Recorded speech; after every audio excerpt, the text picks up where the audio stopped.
Cette vidéo vous est présentée par Filmora 9, un logiciel de montage et d'édition vidéo téléchargeable gratuitement et facile à prendre en main.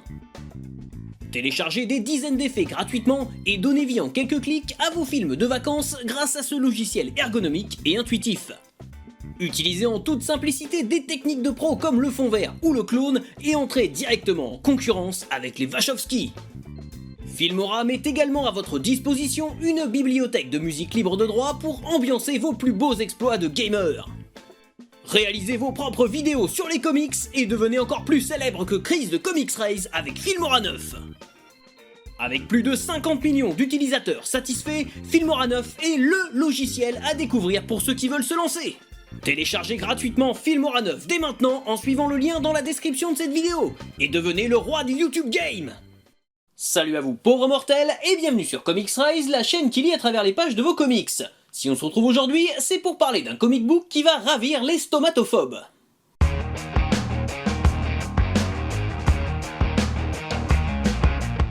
Pour retrouver cet épisode du Punisher, j'ai dû me plonger dans mes souvenirs de jeunesse.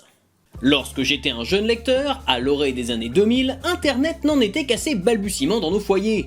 Il n'y avait pas de Wikipédia pour briller en société et se procurer certains comics, notamment en VO, était un véritable parcours du combattant si, comme moi, vous habitiez dans le trou du cul du monde. A l'époque, pas question de surréagir à l'actu dans la seconde sur Twitter. Les rumeurs nous parvenaient parfois avec plusieurs mois de décalage, et les spoilers se faisaient si rares qu'il était encore possible d'entrer dans une salle de cinéma sans avoir vu aucune image du film en dehors de son affiche.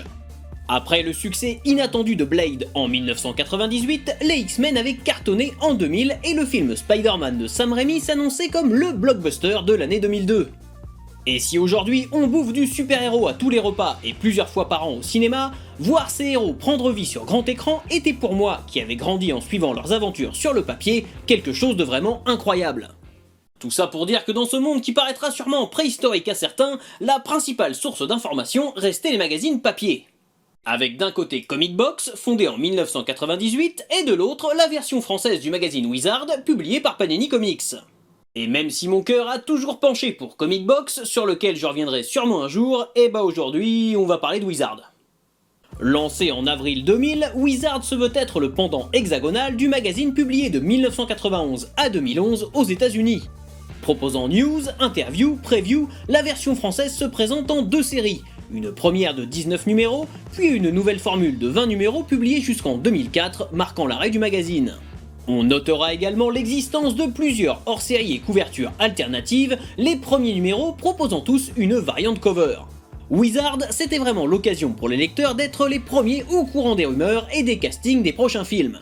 Bon, pour resituer tout ça, le deuxième numéro était consacré à Internet et on vous offrait 20 heures de connexion gratuite avec AOL. Bon, tout ça pour vous dire que ça date quand même d'il y a presque 20 ans. Et puis déjà à l'époque, les comics, c'était un petit peu people, par exemple avec ce numéro qui consacre un article à Stan Lee qui va bosser chez DC Comics.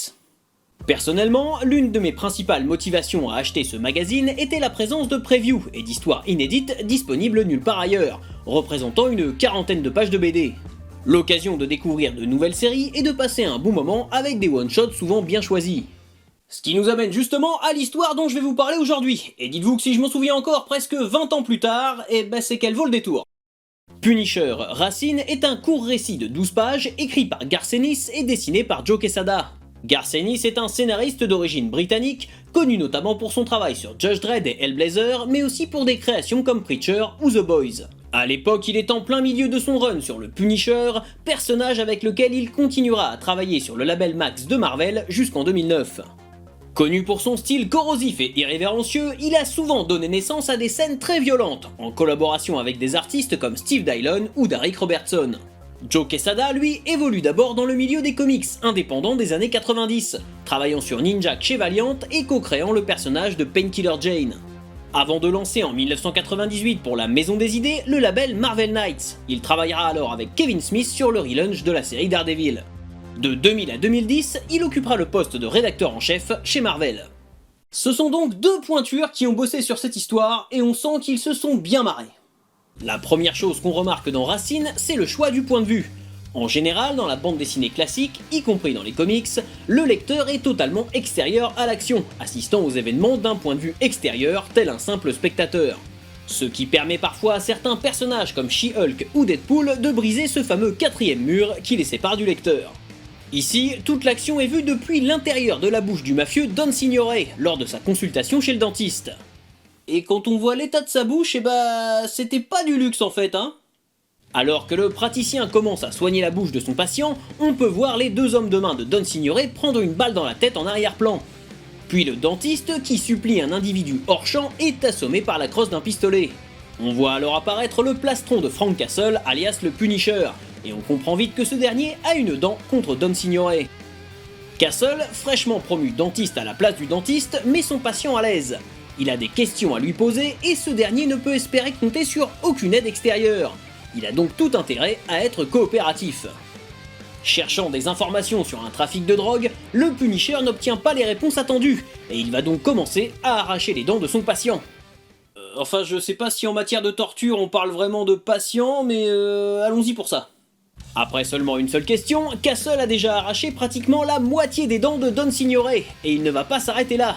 Il va attaquer les dents du haut pour savoir qui fournit les armes aux hommes du mafieux. Enfin, le Punisher va chercher à retrouver le frère de Don Signore, surnommé Baby Killer Bernie. Et comme vous pouvez vous en douter, les choses ne vont pas aller en s'arrangeant. Si bien qu'à la fin, il ne reste plus que deux dents aux criminels, celles qui maintiennent l'outil qui lui garde la bouche ouverte. Mais Castle fait remarquer à Don Signore que ses sbires font subir ça à d'autres personnes tous les jours. C'est donc un juste retour des choses. Le justicier propose alors une anesthésie à sa victime déjà bien malmenée, mais sûrement pas celle qu'il espérait. Ce court épisode se conclut donc sur l'image du Punisher enfonçant son pistolet dans la bouche de Don Signore avant de presser la détente. En y repensant, cette histoire est hyper trash pour un magazine qui se voulait tout public en surfant sur les adaptations au cinéma, et qui pouvait clairement être vendu à des gamins. Des gamins à peine plus jeunes que moi à l'époque.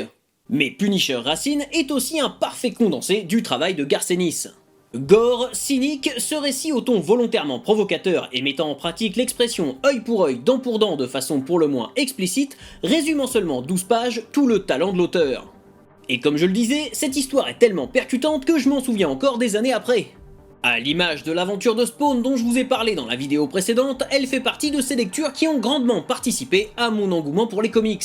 Parce qu'au final, j'ai tendance à croire que notre parcours de lecteur et de passionné est aussi construit autour de petits traumatismes de jeunesse et d'épisodes marquants, que ce soit par leurs enjeux ou par les faits qui y sont présentés. D'ailleurs, je suis sûr que vous aussi vous avez été profondément marqué par certaines histoires, et je vous invite à m'en parler dans les commentaires. Quoi qu'il en soit, je vous conseille de lire le travail de Garcenis, notamment avec le Punisher dans la collection Icons de Panini Comics, ou encore avec Preacher chez Urban Comics. Dans les deux cas, vous ne le regretterez pas. Et puis je vous encourage aussi à découvrir ma vidéo consacrée aux comics The Boys, ainsi que mon avis sur la première saison de la série diffusée par Amazon Prime. Les liens sont dans la description. Voilà, jusqu'à la prochaine fois, je compte sur vous pour avoir de saines lectures. On continue à parler de comics sur les réseaux sociaux, partagez cette vidéo et n'oubliez pas de vous abonner à la chaîne pour ne pas rater la prochaine.